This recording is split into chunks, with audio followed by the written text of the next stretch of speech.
Hi friends, I'm Tilak. You're watching Tech Maybe Unique, and today we're going to see how to change the table cell color on your table in your Canva mobile. And if you are new to this channel, make sure to click on the subscribe button below. We just quickly move on to the video. So how to change the table cell color, just going to show in this video. For that, I just going to pick a normal table here and just paste on the center.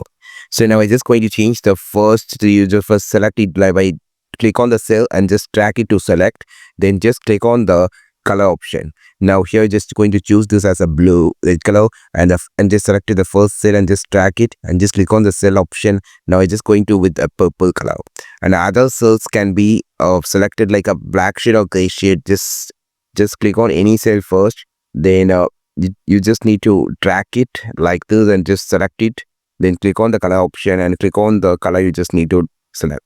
So you can see a lot of colors on here, and just click on this arrow section. So here you can have a solid lot of colors, and also the gradient color you can just choose it like this. So this is how you just give the cell color on your table in your Canva mobile. I think this video helped you a lot. Like this video, share this video, subscribe this channel. We will meet on next video with a super valuable content. This is Dilak signing off from Tech Made Be Unique. Have a wonderful day.